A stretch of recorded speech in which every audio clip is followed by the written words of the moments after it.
17장 1절 10절 제가 한 절 여러분 한 절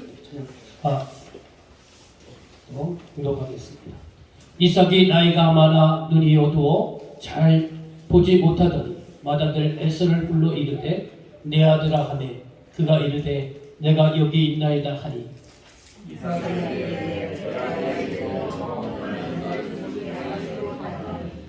그런즉 내 기구 곧 화살통과 활을 가지고 들어가서 나를 위하여 사냥하여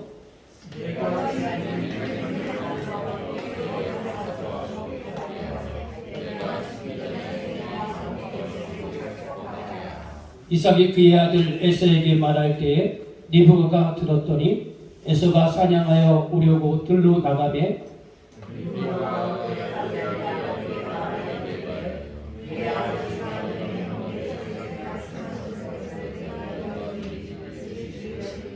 나를 위하여 사냥하여 가져다가 별미를 만들어 내가 먹게 하여 죽기 전에 여호와 앞에서 내게 축복하게 하라 하셨으니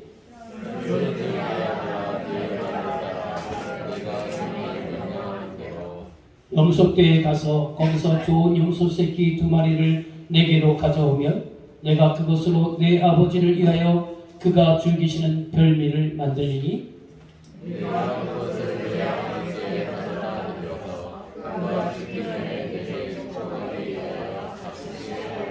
아멘. 우리 함께 인사 나누겠습니다. 샬롬. 주님의 이름으로 사랑합니다. 저는 이제 토요일날 감사합니다. 저는 이제 저희가 작은 교회니까 토요일날 항상 제가 주보를 이렇게 프린트합니다. 근데 프린트할 때 내일은 몇 명 나올까? 그걸 계산을 해요. 그래서 누구는 나올 거고 누구 나올까 해서 오늘은 20장을 출력하자. 그리고 다음번에는 누구 나올 거니까 한 30장 출력하자 하고 출력을 합니다. 예배를 다 끝나고 딱 이 주보로가 나오면요 되게 속상해요. 되게 속상해요. 그래가지고 오늘도 내 예상이 빗나갔구나. 난 더 많이 올 줄 알았더니 오늘 많이 남았네. 또 오늘은요 특별히 또 지난번에 우리 김세일 집사님 어머니 장례를 마치고 또 누님이 또 여기 가까이 용인에 사시는데 또 감사 인사차 또 오신다고 했고 여러 우리 성도님 지난주에 못 나오신 성도님들이 있어서 오늘은 좀 많이 나올 거다 예상을 하고 주부를 숫자를 많이 추려을 했어요. 근데 이제 아침에 우리 또 문도사님 지금 나오셨는데 문도사님 전화 와가지고 몸이 너무 안 좋으시다고 해서 오늘 찬양도 못하고 예배 못 나올 것 같다 하고 또 우리 박은영 집사님도 몸살이 나가지고 못 나온다고 하고 또 뒤늦게 또 우리 김재리 집사님 누님이 이제 그림내가 또 사정이 있어서 못 오시냐고 그래가지고 성당차가 팍 우울해졌어요. 역시 내 계산으로 하니까 역시 하나님 또 이렇게 또 실망을 내 계획을 무너뜨리는구나 하고 막 이제 조금 우울했었어요. 이제 예배를 드리면서 저기 딱 예배를 드리는데 우리 이세원 올릉 목사님하고 성모님 이렇게 오시는데요. 눈물이 나더라고요. 눈물이. 하나님이 대신해서 우리 목사님을 보내주시고 또 목사님 제가 이 지방에서 처음 목회를 이 교회에서 처음 시작했고 처음 이제 설이 전도사 갔을 때 우리 이세영 목사님 정말 하늘 같은 선배 목사님이셨는데 이제 은퇴를 하셔가지고 이제 생활을 하시는데 제가 전에 한번 전화를 은퇴하셨다고 해서 전화로 목사님 한번 제가 또 저희 교회 초청하겠습니다. 아직도 약속을 못 지켰는데 그래서 늘 가슴 한가운데 지금 미안한 마음이 있었는데 또 목사님이 친히 오셔가지고 죄송하면서도 또 하나님이 그렇게도 일원을 해주시는구나 그렇게 생각해서 너무 감사드립니다. 이따 광고 시간에 인사를 해야 되지만 제가 얘기를 끝냈으니까 우선 인사합시다. 우리 이세영 올릉 목사님 사모님 오늘 저희 교회 오셨습니다. 우리 반갑습니다. 환영회로 우리 박수를 하겠습니다. 네, 감사합니다. 자, 우리 주보 순서지 뒷면에 우리 말씀이 있습니다. 그걸 보면서 같이 예를 나누도록 하겠습니다. 창세기의 커다란 틀은 뭐냐면 전반부는 하나님의 창조, 그 다음에 타락. 그 이후에는 핵심 맥이 뭐냐면 구속사라는 구속사. 구속사가 뭐냐? 아담이 타락으로 무너진 하나님의 나라를 하나님께서는 여러 사람을 택하셔서 다시 이 땅의 하나님의 나라를 회복하시고자 하는 하나님의 일하심, 하나님의 역사가 구속사가 거예요. 근데 그 구속사의 가장 특징이 뭐냐면 하나님이 무너진 하나님의 나라, 이 땅의 하나님의 나라를 회복하기 위해서 하나님이 직접 모든 걸 하시는 것이 아니고 하나님의 택한 사람을 통해서 하신다는 사실을 우리는 알고 이미 배우셨습니다. 그래서 이 성경에도 아담이 무너지니까 에노스, 노아, 또 아브라함, 또 이삭, 또 흘러서 오늘날 예수 그리스도 믿는 저와 여러분들이 바로 이 땅에 무너진 하나님 나라에 택함받은 하나님 나라의 여러분이 건설자고 여러분들이 이 구속사를 쓰여간다는 사실을 꼭 기억해 주시길 바랍니다. 지난 주중에 우리 김재현 목사님 어머님이 장례하셨는데요. 사실 저는 많이 걱정을 했습니다. 장례지가 이 성탄이 아니고 저기 담양주에 진정이라는 곳인데 멀리 떨어져 있고 우리 성도님들이 또 우리 김재현 집사님이 여기 가정이 여기 저에게 오신 지 이제 2년 차에 접어들었는데 우리 성도님들이 많이 좀 장례 증문을 참여를 해야 되는데 이게 가뜩이나 작은 숫자인데 그리고 또 대외적으로 또 교회 이미지가 있잖아요. 그래서 우리 성도님들이 너무 안 가면 참여를 안 하면 어떡하나 하는 그런 목사로서의 걱정이 있었습니다. 그런데 여러분들이 참 자기 개인 일을 다 내려놓으시고 많이 장례 증문에 참여해 주셔서 제가 감사를 드립니다. 제가 왜 이 얘기를 끊었느냐? 이 땅에 하나님 나라를 세워가는 거 어떻게 세워갑니까? 바로 그렇게 세워가는 거예요. 여러분, 아프고 또 외롭고 고통당하는 사람들 누가 그들을 위로해 줍니까? 그들의 상처를 누가 만져줍니까? 바로 여러분들이 하시는 겁니다. 여러분들이 눈물 닦아주고 또 상처 싸매주고 위로와 근면의 이야기를 해주면서 한 명 여러분의 그 마음 씀씀이 하나가 한 사람을 세우는 거예요. 그 한 사람이 세워져서 이 땅에 하나님 나라가 세워져 간다는 사실을 여러분 기억해 주시기 바랍니다. 그래서 여러분 목사로서 여러분들 적극적으로 참여해 주셔서 감사드립니다. 자, 그런데 이 구속사는 바로 우리를 통해서 세워가는데 근데 우리가요 너무나 영역이 부족한 거예요. 그래서 우리가 이 구속사를 책임지는 사람으로서 하나님은 우리를 훈련시켜 간다는 거예요. 그래서 고단이 아브라함도 하나님이 택한 가나안 땅에 들어갔을 때 흉년이라는 고난이 왔고 그의 아들 이삭도 마찬가지로 흉년이라는 고난이 그 고난이 만났을 때 또 우리가 살다 보면 많은 두려운 사건들이 일어났을 때 때로는 서로의 대립과 갈등과 분쟁이 일어났을 때 우리 그런 고난을 위해 하나님께서 하나님의 택한 사람들에게 그런 고난을 허락하느냐? 그 고난은요 구속사를 세워가는 저와 여러분들을 훈련시키기 위한 하나님의 도구라는 거예요. 여러분 성숙한 사람만이 한 영혼을 세울 수 있는 거예요. 미숙하고 여전히 자신만을 알고 자기 이기심에 사로잡힌 사람은요 절대로 사람을 세울 수가 없어요. 절대로 사람을 살릴 수가 없어요.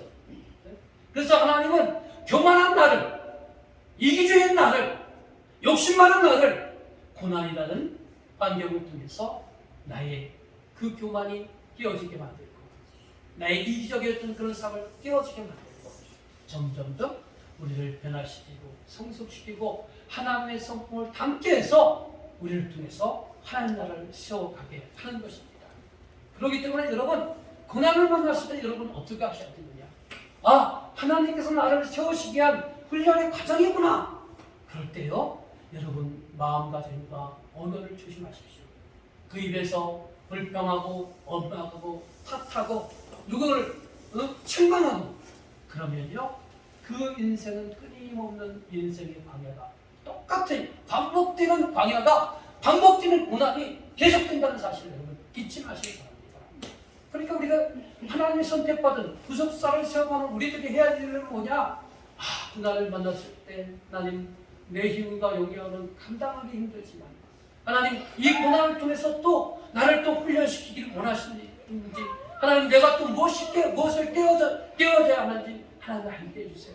그러면서 침묵을 지키세요. 불평하지 말고 원망하지 말고 더 그럴 때일수록 엎드려 기도하는 저와 여러분이 되시길 바랍니다. 그것을 잘 대표해 주는 것이 출애굽 때의 그 애굽 광야에 생활하는 이스라엘 백성들 아닙니까? 이스라엘 백성들 조금만 문제 생기면 원망하고 불평하고 그들의 지도자 모세를 대적했잖아요. 그러나 모세는 그 모든 시달림을 어떻게 했습니까? 똑같이 맞짱 떠서 싸우고 불평하고 탓하는 것이 아니고 엎드려 기도했다는 거예요. 그러니까 우리가 그 모델을 통해서 우리가 할 수 있는 뭐냐? 우리 성도에게 당연히 고난은 있습니다. 하나님 믿는 우리가 고난이 없으면 정말 좋겠는데 우리 성도들에게 고난이 찾아온다는 거예요. 그럴 때 여러분 원망하지 말고 불평하지 말고 탓하지 말고 엎드려 기도하며 하나님 이 고난을 통해서 저를 또 연단시키기를 원하시는지가 믿습니다. 하나님 미련하고 연약해서 제가 깨닫지 못하니까 하나님 알게 해주시옵소서. 깨닫게 해주시옵소서. 또 더 하나님 깨달았다면 순종하게 해주시고 더 내려놓기를 원합니다. 그런 믿음의 고백이 있으시기를 주님의 이름으로 간절히 축원합니다. 자 오늘 그리고 우리가 지난주에 배웠던 말씀이 뭡니까? 신앙의 보존과 계승이라는 거예요. 구속사를 이어가려면요 부모의 신앙 교육의 책임이 중요하다는 거예요.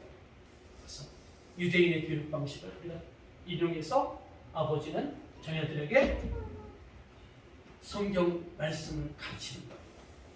근데 우리 아버지의 역량이 부족하다면 제가 분명했잖아요.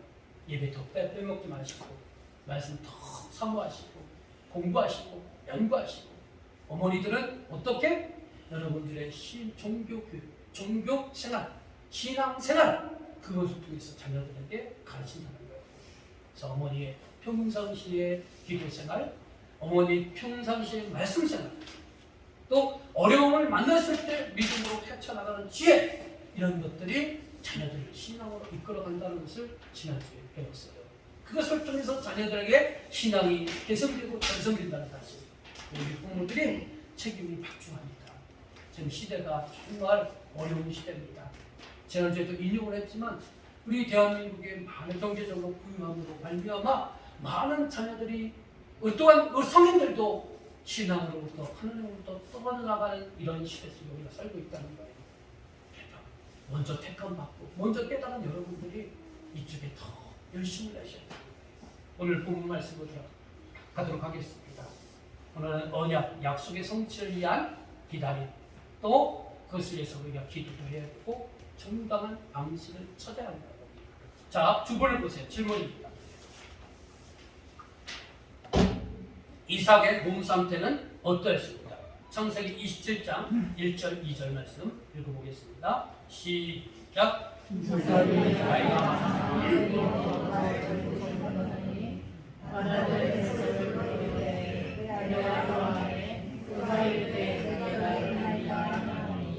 이삭이 이르되 내가 이제부터 자, 이삭의 몸 상태가 어떻게 됐어요 지금? 나이가 많아서 늙었고 눈이 안 보이고 네? 그러니까 어떻게 합니까? 여러분들 이쯤 되면 연세가 우리 어르신들도 연세가 점점 들어가시면서 망성이 활동하던 활동량이 줄고 또 잘 보이던 것이 희미하게 보이고 들리는 것도 점점 안 들리고 그러지 않습니까? 그럼 뭘 생각해요? 아, 내가 점점 죽음을 임박해 가고 있구나 그런 생각이 들잖아요. 그죠? 근데 하나님은 이삭을 이렇게 이삭이 자기 죽을 때 가까웠는데 그래서 주변 정리를 이제 시작하는 겁니다. 자, 다음 질문입니다. 다음 질문. 이삭이 에서를 부른 이유는 무엇입니까? 창세기 27장 4절 말씀 읽어보겠습니다. 시작.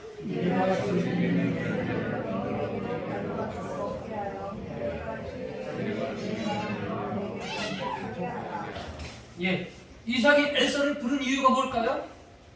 빛을 친구 보세요. 뭐예요? 내가 죽기 전에 내 마음껏 너에게 축복하라. 오늘날로 말하면 뭐예요? 죽기 일부 전에 유산을 자녀에게 상속하고 가는 거예요. 그죠? 예. 이삭은 자기가 몸이 이제 쇠약해진 걸 알고 죽음이 임박해지는 것을 가까워지는 걸 알고 자기의 자녀 중에 누구만을 에서만을 불러가지고요 그에게 축복해 주는 거예요. 이 이스라엘의 부모가 장자에게 축복하는 건요 오늘날 우리 한국 개념으로 말하면 유산상속하는 것과 똑같은 거예요. 유산상속. 그런데 여러분 이런 유산의 상속 그 이삭은 자기의 큰아들 에서에게 장자의 축복의 기도 오늘날로 말하면 많은 재산을 에서에게 주고자 하는 그런 마음이 있어서 그를 몰래 부른 거예요. 축복하고자 한 거예요. 근데 보세요. 이 이삭의 아들 에서와 야곱이 있었는데요. 자, 이들에게 있어서 하나님의 뜻을 모셨어요. 유산 상속이 있어서 이 장자의 축복 기도에 있어서 하나님의 뜻을 모셨느냐는 거예요. 자, 창세기 25장 23절 한번 읽어보겠습니다. 주부에 있는 대로만 읽어주세요. 자, 시작. 두 민이 내 백성이라 두 민족이 내 백성이라 이 족속이 그저 족속보다 강하고 큰 자가 어린 자를 섬기리라. 자, 하나님의 뜻은 어디 누구 했어요? 밑에 친 거 뭐라고 써 있어요? 큰 자가 작은 자를 섬기리라. 그래서 큰 자는 누구예요? 바로 이삭에 있어서 두 자녀 있죠? 큰아들 에서 그리고 쌍둥이 동생인 작은 자가 야곱이라는 거예요. 그러니까 하나님의 뜻은 뭐예요? 워낙 이스라엘의 전통에 의하면 장자 큰아들에게 장자권의 축복과 유산을 주는 거예요. 재산도 2배를 다른 자녀들보다 2배로 더 주는 거예요. 그런데 하나님의 뜻은 어디에 있었다고요? 큰 자가 작은 자를 섬기라는 뜻은 뭐냐면 결국 에서보다는 하나님의 뜻은 작은 아들이었던 야곱에게 장자의 축복을 하나님이 주겠다는 하나님의 거룩한 뜻이 있었다는 것입니다. 자, 근데 지금 에서의 행동은 뭡니까? 네? 지금 이삭의 행동은 뭡니까? 하나님의 뜻은 그들의 전통과는 달리 이삭이 아니라 야곱이었다는 거예요. 그런데 그 아버지 이삭은 아직도 자기의 마음속에는요 야곱보다는 큰아들 에서에게 더 많이 가 있던 거예요. 하나님의 뜻은 거기에 있었지만 이 이삭은요 자기가 아끼고 사랑하는 아들 큰아들 에서를 몰래 불러서 지금 장자의 축복 기도를 해주고 유산상속도 많이 해주려고 지금 하고 있는 겁니다. 자, 여기서는 잠깐 보면 그런 이삭의 잘못된 행동을 한번 보자는 거예요. 네? 하나님의 뜻이 분명히 있어요. 그런데 이삭은 뭐냐? 하나님의 뜻을 내버리고 자신의 방식으로 축복을 전달하려고 지금 하고 있다는 겁니다. 그의 잘못은 뭡니까? 첫 번째, 유산 상속의 자리에서 야곱을 배제했다는 거예요. 에서만 불렀다는 거예요. 뭡니까? 편해. 자식들이 여럿이 있는데 아버지가 몰래 큰아들에게 상속 다 해줘 보세요. 그럼 어떻게 됩니까? 집안이 난리 나죠. 네? 동생들이 반기를 일으키죠. 아버지가 돌아가시면 아버지 장례도 안 할 수도 있어요. 이 유산 상속 문제 때문에 잘못하면요 그런 겁니다. 그런데 이삭의 실수는 뭐냐?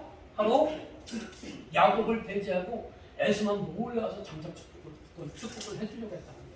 두 번째 잘못은 뭐냐면 합의의 비밀에 하지 않았다는 거예요. 뭐든지 이스라엘, 요즘도 그렇지만 이스라엘에서 어떠한 법의 판결을 내렸을 때 항상 두세 사람의 증인이 함께 있어야 그 판결의 효력이 있고 그 증인의 효력이 있는 거예요. 유산상속도 마찬가지라는 거예요. 몰래 은밀하게 진행된 유산상속은요 법적으로 보장이 되지 않는다는 겁니다. 그런데 이 이삭은 자기가 하나님의 뜻을 어기고 몰래 하려고 하다 보니까 이런 원칙도 무시했다는 것이죠. 세 번째는 뭡니까? 리브가에게 주어진 예언을 무시했다는 거예요. 아까 여러분이 읽은 말씀, 이 복중에 두 민족이 있구나. 두 민족이 복중에 나뉘어 있고 이 족속이 저 족속을 보다 강하게 했고 큰 자가 작은 자를 어린 자를 섬기라는 이 예언. 이건 어느 때 하는 것이냐? 이삭의 아내 리브가가 그 두 쌍둥이를 뱃속에서 임신했을 때 뱃속에 있을 때 하나님의 예언이라는 거예요. 그 예언에 의하면 뭡니까? 큰 자가 작은 자를 섬긴다는 거예요. 지금 유산상 속에 있어서도 장자권의 축복도 바로 야곱에 있는 것이 하나님의 뜻이라는 거예요. 그러나 여러분, 이삭은 이것을 무시했다는 거예요. 이삭이 이걸 사실 전혀 몰랐을까요? 성경에 기록되어 있지만, 되어 있지 않지만, 근데 충분히 추론할 수 있어요. 상상할 수 있어요. 여러분 생각해 보세요. 여러분이 이삭이고 리브가라면, 리브가가 뱃속에서 그렇게 태중에 있었고, 그가 하나님께서 이게 어떤 현상입니까? 그래서 하나님께 물었어요. 하나님 이런 음성 주셨어요. 그럼 여러분 가만히 그 침묵하겠어요? 아니죠. 자기 남편 이삭이 가서 내가 뱃속에 태동이 있어서 하나님께 기도했더니 하나님께서 큰 자가 작은 자를 섬기라는 이런 말씀 주셔서 하고 얘기했을 거 아니에요. 그죠? 그러니까 이 이삭은 능히 그 하나님의 뜻을 알고 있었다는 거예요. 그러함에도 불구하고 하나님의 뜻을 무시했다는 것이죠. 그럼 왜 이삭은 이런 행동을 했을까요? 왜 이런 행동을 했을까요? 그럼 뭘까요? 편애했다. 자, 빨간 글씨 읽어봅시다. 자, 빨간 글씨. 가운데 밀립니다. 그것은. 자, 시작.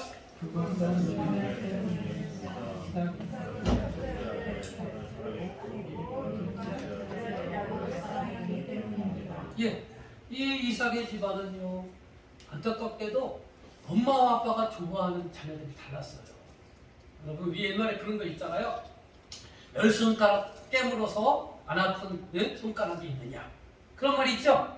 근데 반대로 그 깨무는 정도에 따라 안 아플 수 있다는 거예요. 그건 뭐냐? 편애가 있다는 거예요. 편애가.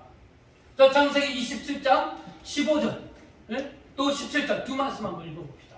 이 말씀을 한번 읽어봅시다. 자, 시작. 리브가가 그렇지만 자기에게 있는 그 아들 에서의 주고 의복을 가져다가 그의 작은 아들 야곱에게 입히고 자기가 가는 양식을 자기 아들 야곱에게 손에 주고. 자, 이 말씀은 뭐냐면, 자, 그 아버지 이삭은 편애해서 에서에게 몰래 장자의 축복을 주려고 했는데, 주려고 했고, 또 너 이제 가서 몰래 불러서 너 가서 사냥을 해갖고 와라. 그러면 에서 음식을 준비하면 내가 장자권의 축복을 주겠다.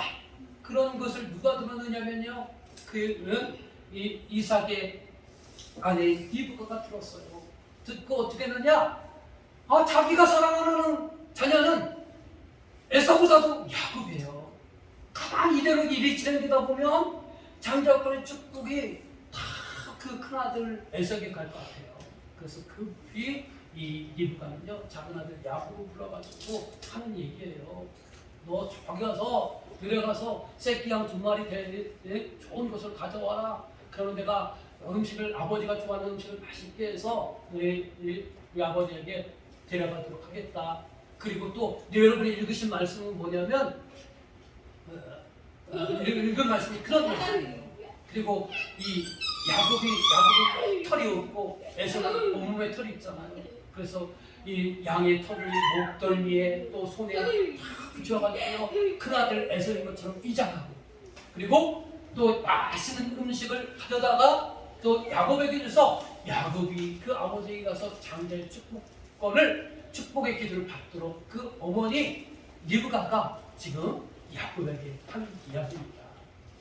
그 아버지 이삭은 큰아들 에서를 편애했고요, 그 어머니 리브가는 바로 야곱을 편애를 했어요. 그래서 서로 편애를 하고, 편애하니까 하나님의 뜻은 뒷전했고요, 자기들의 뜻이 이루어지게 해서 지금 집안에서 지금요 알력다툼이 일어나는 겁니다. 자, 그렇다면 우리가 그러나 하나님의 약속, 하나님의 언약, 이 언약을 이루어지기 위해서 우리는 어떠한 자세를 가져야 되느냐? 우리는 기다리는 자세가 있어야 된다는 거예요. 기다림이 있어야 되고요, 또 그 방법도 정당한 방식이 되어야 된다는 겁니다.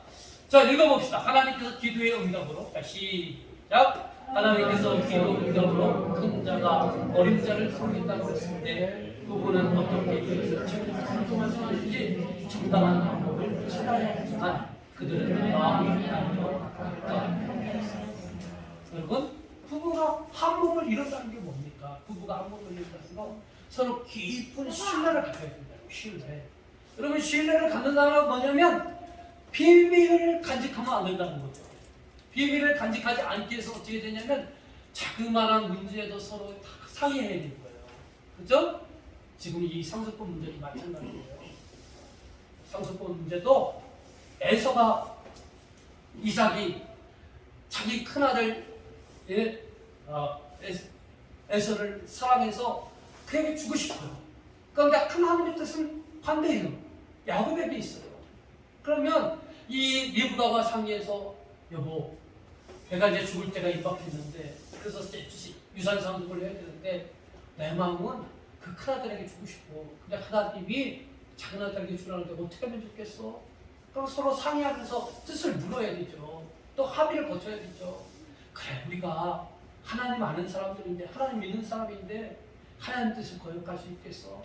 그러면 장자권의 축복을 야곱에게 주고 대신 그 에서가 서운하지 않도록 그에게 많은 유산을 좀 물려주면 어떨까? 서로 이렇게 상의하면서 합의점을 찾아가야 되는 거예요. 그게 부부가 하나가 되는 것 아니겠습니까? 또 부부가 하나가 된다는 것은 뭐냐면, 한 몸이 된다는 것은 뭐냐면 서로 아이를 양육할 때나 집안일을 할 때도 서로 돕는 자가 되는 거예요. 서로 돕는 자가. 하나님께서 남자와 여자를 허락해서 가정을 이룬 이유가 뭡니까? 창세기에서 보니까 뭡니까? 서로 돕는 자가 되기 위해서, 여러분, 둘이 한 몸이 되고 서로 돕는 자가 되기 위해서 부부를 허락해 주신 거 아닙니까? 그죠? 그러니까 부부는요, 서로 도와야 되는 거예요.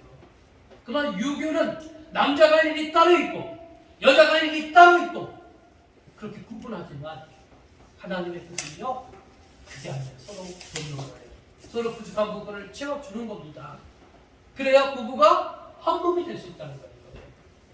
그래서 리브가도 마찬가지예요. 남편을 속이기보다는 정말로 서로 상의해서 합당한 방법이 나올 때까지 그 남편 이삭을 설득했어야 되는 거예요. 여러분, 사람이 한 번 마음에 품으면요, 그것을 내려놓기까지가 상당히 어렵잖아요. 그죠? 특히 그 집안에 가장이 있는 사람은요, 고집이 있는 거예요. 그 고집을 내려놓고 하나님의 뜻은 야곱에 있는데 에서는 아직도 이삭은 아직도 이 에서에게 마음이 있어요. 그래서 그걸 내려놓기까지가 상당히 어려운 거예요. 그 내려올 때까지 서로 상의하고 합의점을 찾고 또 기도하고 그래야만 했던 거예요. 그러나 이 리브가는 어떻습니까? 그런 조차 다 무시하고 자기가 사랑하는 아들 야곱, 그 야곱이 장자권을 뺏길까봐 그 남편을 속이고 큰아들을 속이고 그렇게 해서 결국은 어떻게 합니까? 물론 하나님의 뜻이었지만 그 뜻을 이루기 위한 방법에 있어서 아주 비열한 방법으로, 하나님 원치 않는 방법으로 그 야곱에게 장자권의 축복의 기회를 받게 했다고 합니다. 우리는 이러한 말씀을 보면서 우리가 교훈을 얻어야 됩니다. 자, 우리가 하나님의 뜻을 이루기 위해서는 자, 우리의 편애하는 마음, 내가 정말로 내려놓지 못하는 그런 마음 가지고 내려놔야 된다. 또 하나님의 뜻을 이루기 위해서 뭐냐? 하나님의 약속을 기다리면서 우리가 기도해야 한다는 거예요. 그래서 하나님께서는 야곱의 장자권을 얻는다고 했는데 어떤 방법으로 이렇게 그 방법을 이루실 것입니까? 하나님, 지금 남편의 마음은 에서에게 가 있고 나의 마음은 하나님 지금 야곱에게 가 있습니다. 하나님의 뜻, 그런 남편의 그 확고한 뜻을 내려놓고 하나님의 뜻대로 이루어지기 위해서 하나님 어떻게 해야 하는 겁니까? 지혜를 달라고 간구했어야 한다는 것입니다. 그리고 하나님, 이러한 상황 속에서 내가 할 수 있는 일이 무엇입니까? 라고 기도해야 되는 거예요. 물론 우리들의 삶 속에서도요, 단지 이런 여러 돈의 문제만이 아니라 할지라도 여러 가지 부부간의 갈등과 대립, 여러 가지 문제가 있잖아요. 그 문제 앞에서 우리가 어떻게 해야 하는 것을 오늘 우리들에게 묻고 있다는 겁니다. 여러분, 그럴 때 어떻게 하면 좋겠습니까? 여러분, 자기 생각 다 있습니다. 자기 감정 다 있습니다. 그러나 그대로 하게 되면 반드시 분쟁이 생기고 갈등이 생기고 분열이 생기는 거예요. 그러니까 하나님께서 여러분에게 좋은 은혜의 수단을 줬잖아요. 무엇이요? 기도하는 거예요. 기도하면서 하나님 지혜를 달라고, 하나님의 선하신 뜻이 이루어달라고, 또 하나님 어떻게 이런 방법으로 이루어질 것인지를 간절히 기도하라는 거예요. 네? 기도하고 그 다음에 어떻게 되느냐? 기도하고 기다려야 된다는 거예요. 기도하고 기다리면 되는데 자기가 자꾸 자기 생각에 앞서 감정에 앞서 일을 저지른단 말이에요. 그러면 반드시 어떻게 된다고요? 문제가 생긴다는 거예요. 자, 여기 읽어봅시다. 우리는 기도하고, 그 빨간색 글씨예요. 궁서체로 되어 있는. 우리는 기도하고 하나님의 약속을 기다리고. 자, 읽어봅시다. 자, 시작. 우리는 기도하고 하나님의 약속을 기다리고 그 약속을 기다리고 하나님께서 기다리고 계속해서 그 밑에까지 기도했을 때 주께서 감동 주시면 그대로 반영되고 감동 안 주시면 기다리면 되는 것이다. 1년이 되어도 감동 안 주시면 그때도 기다려야 합니다. 우리가 할 수 없는 영역인데 판단할 수 없는 영역인데 기도하시기 바랍니다. 그런데 기도하다가 우리가 인내심이 부족해서 기도 한 번 하고 그냥 내 뜻대로 하는 경우가 있어요. 그러면 기도 안 한 거하고 진배 없어요. 다를 바 없어요. 그러니까 우리가 믿음의 사람이고 하나님의 일하심, 하나님의 역사, 하나님의 능력을 믿는 사람들이잖아요. 그러니까 끝까지 하나님을 의지하고 기다려야 된다는 거예요. 그러나 리브가는 남편을 속이고 야곱은 또 어머니의 그 계획의 동참함으로 인해서 어떻게 됐느냐? 하나님이 리브가를 사용하시는 그 태를 사용하셔서 약속을 주신 하나님의 은혜를 더럽힌 꼴이 되었다는 거예요. 누가요? 리브가가. 또 이삭도 마찬가지예요. 하나님의 뜻을 공개적으로 알게 되었는 거예요. 하나님의 뜻을 무시하고 자기의 뜻대로 에서에게 축복권을 주려고 했던 그 이삭이다. 하나님의 뜻을 알면서도 하나님이 정말 얼마나 기준한 은혜입니까? 목중에 두 아이가 놀고 있는데 그 아이에게 하나님의 뜻이 어디에 있는지를 알려주신 그 하나님의 은혜, 얼마나 기가 막힌 은혜입니까? 얼마나 하나님이 나를, 그 리브가를 사랑하십니까? 오늘 여러분, 저와 여러분들이 하나님을 믿고 있지만 우리가 답답해할 때가 언제입니까? 어느 것이 하나님의 뜻인지 정말 불분명할 때가 제일 답답하지 않습니까? 그죠? 그런데 이 리브가는 얼마나 큰 은혜를 받았습니까? 하나님의 뜻이 어떤 것인지 분명하게 하나님이 알려주셨잖아요. 이 귀한 은혜를 받았어요. 그럼에도 불구하고 자기의 방식대로 하다 보니까 하나님의 은혜가 반감이 되고 하나님의 은혜가 더럽혀지는 꼴이 되었다는 거예요. 그러므로 여러분, 우리는 하나님의 뜻을 이루기 위해서 끊임없이 기도하는 삶을 살아가시기를, 그리고 기도하면서 하나님이 정말 우리에게 지혜 주시고 감동 주실 때까지 기다리시고 또 지혜 주시고 감동 주시면 그대로 순종하는 저와 여러분이 되시기를 주님의 이름으로 간절히 축원합니다. 자, 우리 세 번째 면에 자기 힘으로 언약을 이루려는 이 선택의 결과가 어떻게 됐느냐 보세요. 하나님의 일을 조작하려는 모든 시도들은 결과가 좋지 않았다는 거예요. 야곱과 리브가는 그들의 사악한 행위를 통해 아주 큰 것들을 이뤘다는 거예요. 어떤 걸 이뤘습니까? 야곱은 그러한 바르지 못한 수단을 통해서 장자권의 축복의 기도를 받았지만 어떻게 됩니까? 이후로 에서가 야곱을 죽이려고 하는 그런 에서의 분노 때문에 형을 도망가서 외삼촌 라반의 집에서 20년의 도피 생활을 하잖아요. 그죠? 그 도피 생활은 편안하지 않았어요. 야곱은 아주 거짓말장이라고 하잖아요. 술수가 뛰어나다고 하잖아요. 근데 우리 속담이 뭐예요? 예? 걷는 놈은 못하고 뛰는 놈이 있고, 뛰는 놈 위에 나는 놈이 있다고 하잖아요. 그죠? 그 외삼촌 라반은요, 이 야곱 기가 막힌 머리가 핑핑 돌아가는 사기꾼이에요. 그래서 20년 동안 월급도 제대로 여러 번 속였고, 또 이 외삼촌 집에 갔을 때 한눈에 뿅간 여인이 있었어요. 외삼촌의 딸 나엘이 너무나 아리따워서 그 나엘과 결혼식을 시켜주는 조건으로 7년 동안 열심히 봉사하고 결혼식을 했는데 막상 준 것이 나엘이 아니고 나엘의 언니였던 내 아들 먼저 못하는 거예요. 그래서 어떻게 해요? 이 야곱이 또다시 7년을 봉사하잖아요. 그래서 도합 20년 동안 야곱은요, 외삼촌 라반의 집에서 처절하게 형 그 하나 속인 것 때문에 20년 동안 단련받고 속임받고 고난당했다는 거예요. 또 이 야곱은 어떻게 했습니까? 아버지가 많은 부를 이뤘어요. 가나안 땅에서. 그러나 그 부잣집 아들로서의 모든 것들 편안함을 누리지 못했다는 것이죠. 왜? 자기 한 번의 잘못된 선택 때문에. 또 리브가는 어땠습니까?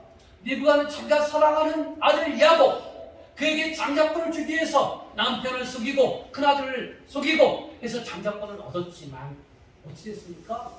이후에 이 장자권의 축복을 받은 이후에 자기 사랑하는 아들 야곱을 한 번도 보지 못하고 결국은 죽었다는 거예요. 이런 비극이 있는 거예요.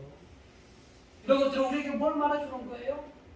내 힘, 내 뜻으로 이루려고 하는 모든 결과들은요, 작은 아픔과 상처를 남길 수 있다는 것, 반드시 문제가 생긴다는 것을 내게 말해주고 있는 것입니다.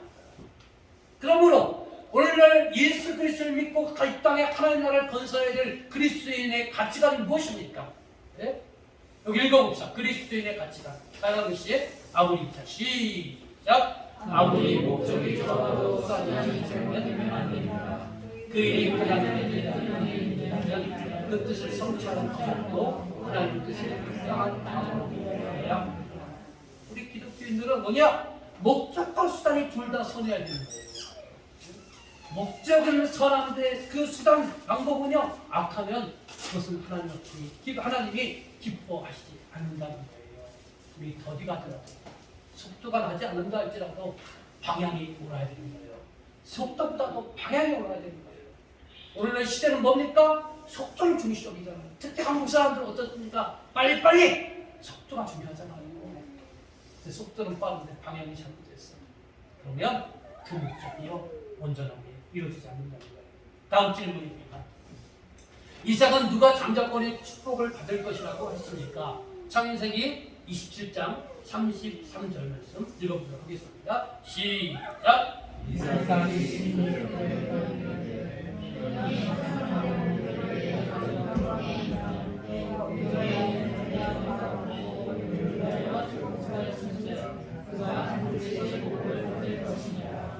예. 바로 자 이삭은 누구와 장자권의 축복을 받을 것이라고 했어요? 여기 며칠 증거 보면 내가 오기 전에 내가 다 먹고 그를 위하여 축복하였으니 그가 반드시 복을 받을 것이라. 여러분 이 창세기 말씀 다 알고 있는 걸로 전제를 하는 거예요. 야곱이 먼저 원래 그 형 북장을 하고 아버지 눈이 잘 보이지 않는 아버지를 속여서 먼저 축복 기도를 받잖아요. 야곱이 축복을 받았다는 겁니다. 여러분 이스라엘에서 부모는요 이렇게 대단한 권한이 있습니다. 부모에게는요 축복권이 있어요. 축복권. 자 읽어봅시다. 여기 우리는 부모를 통하여 시작. 우리는 부모를 통하여 우리 안에 생명의 기회를 받았습니다. 부모를 통하여 양육을 받았습니다. 더불어 하나님은 생명의 대물림, 축복의 대물림, 사명의 대물림을 위하여 부모에게 장자권의 복을 기부하도록 권한을 주셨습니다. 부모를 거스르거나 목자를 거스르지 않게 합니다. 우리를 통하여 이루실 구속사의 성취를 위하여 서로 존중하고 사랑해야 합니다. 이스라엘에게 준 복의 조건이 이렇게 대단하다는 거예요. 자녀에게 생명의 DNA도 주고 또 자녀들이 잘 성장할 수 있도록 온갖 방법을 통해서 양육하고 그런데 거기다 플러스가 있어요. 네? 생명의 대물림이 있지만 축복의 대물림도 있고 사명의 대물림을 줄 수 있는 이 장자권의 복을 기도하시는 권한을 줬다는 거예요. 비록 오늘날 우리가 이렇게 이스라엘의 전통 방식과 다르지만 이런 맥락은요 비슷한 거예요. 오늘날 부모된 저와 여러분들이요 자녀에게 이런 권한을 줄 수 있어요. 어떻게? 하나님께 기도하고. 여러분 이미 생명의 DNA를 여러분의 자녀에게 줬잖아요. 그리고 지금도 끊임없이 양육하면서 그들에게 의무로 영으로 교육하고 있잖아요. 거기 플러스가 돼요. 여러분 누구라고요? 여러분은 하나님을 믿는 사람이고 여러분을 통해서 하나님 나라가 이루어지는 사람들이에요. 그렇기 때문에 여러분이 잊지 말아야 될 건 뭐냐? 자녀들에게 좋은 것, 만난 것, 예쁜 옷만 입히는 것을 편안되지 마시고 플러스 알파가 있어요. 플러스 알파는 뭐냐? 바로 이 영적인 것을 여러분 자녀들에게 심어줘야 돼요. 그래서 여러분 지난주에도 다뤘지만 여러분 오늘날 세상으로 점점 나가는 그런 자녀들 하나님부터 점점 멀어져가는 자녀들 그들에서 여러분 끊임없이 기도하고 권면하고 훈계해야 된다. 그래야 그리고 그들을 위해서 자꾸 이 이스라엘의 전통이 부모가 자녀에게 축복하는 것처럼 여러분들도 자녀들에게 끊임없이 축복하십시오. 네? 그대로 되니라. 네? 하나님이 이르시되 어떻게 한다고요? 그대로 되니라. 그대로 되니까 어떻게 해요? 하나님 보시기에 이런 역사가 여러분 삶 속에 이루어질 거랍니다. 여러분이 부모에게 주신 놀라운 이 권한을 여러분 잘 행사하셔야 되는 거예요. 자, 마지막으로 하나님이 주신 은혜를 여러분 소홀히 해서는 안 됩니다. 오늘 시간이 많이 갔으니까 같이 읽어봅시다. 이미 집중력이 다 흐트러졌으니까 읽어봅시다. 예선, 자, 시작. 약속을 소홀히 여기고 있네. 경쟁선배가 되는 것 같았다. 양육에게 장작하고 그를 숨기는 자, 여러분, 에서는요 대장부에서 대장부. 반면에 야구가 어디였습니까? 하지만 부모 밑에 엄마 치맛자락에 잡고 사는 사람이었어요. 인간적으로 볼 때 누가 더 멋있었습니까? 네? 이삭이 아니 에서가 자꾸 했다니. 이삭하고 에서가. 네? 에서가 더 멋져 보이잖아요. 근데 그리고 또 그가 처다들로 태어났어요. 근데 그에게는 커다란 꿈이 있었어요. 뭐였습니까? 하나님이 주시는 그 놀라운 장자권의 축복을 우습게 여겼다는 거예요. 하나님의 은혜를 우습게 여겼다는 거예요. 그가 관심 가졌던 건 뭐냐? 장자권 필요 없다는 거예요. 하나님 은혜 필요 없다는 거예요. 당장 지금 내가 배고프니까 밥 먹어야 되고 잘 먹고 잘 살아야 된다. 이런 것밖에 없었다는 그게 관심사 거기밖에 없었다는 거예요. 예? 오늘 저와 여러분 어떻습니까? 우리도 여러분 젊은 세대는 그렇지 않지만 우리 부모님 세대는 우리 한국의 역사가 전쟁과 일제강점기를 지나면서 가난의 역사가 살아왔잖아요. 부모님들이. 근데 부모님의 관심사는 뭐냐? 잘 먹고 잘 사는 것이고 내 자식들이 잘 되는 게 부모의 관심사였어요. 그러나 물론 이런 것도 필요합니다. 그러나 여러분들은 어떤 사람들이냐? 여러분은 영의 사람들임을 믿으시길 바랍니다. 여러분은 하나님의 사람임을 믿으시길 바랍니다. 하나님의 사람이 물질도 관심 가져야 되지만 더 관심 가져야 될 것은 바로 하나님의 바로 은혜도 하나님이 나를 택하신 목적 이것을 기억해야 된다는 거예요. 그래서 여러분 그러한 오늘날 저와 여러분이 주신 하나님의 은혜가 무엇인지를 잘 생각해 보십시오. 하나님께서는 예수 그리스도의 대속의 은혜를 통해서 그분의 십자가의 죽으심을 통해서 그분이 매맞으시고 지키시고 모든 것 아낌없이 물과 피를 흘려주심으로 인해서 여러분의 죄를 대속해 주시고 여러분을 하나님 자녀 삼아주신 것을 여러분 믿으십니까? 여러분은 하나님의 자녀입니다. 믿으십니까? 여러분은 하나님 나라의 백성입니다. 믿으십니까? 여러분은 하나님께서 이 땅에 무너지는 하나님 나라를 세우도록 하나님 나라의 대행자임을 여러분 믿으십니까? 이러한 은혜를 여러분 받았습니다. 이러한 은혜를 누리기 위해서 오늘 내가 지금 해야 할 일이 무엇인가를 여러분 많이 생각하셔야 돼요. 그냥 세월이 흘러가는 대로 내 눈 막혀서 이리 갔다 저리 갔다 그러다가 인생의 끝을 보는 그런 어리석은 삶을 살지 않기 바랍니다. 반드시 이 땅에 여러분을 택하신 하나님의 목적이 있고 그 사명을 꼭 기억하셔서 하나님 제가 조금 더 건강할 때 하나님 제가 한 살이라도 더 젊을 때 이 사명 감당하길 바랍니다. 그런 사명의식을 가지시기를 주님의 이름으로 간절히 축원합니다.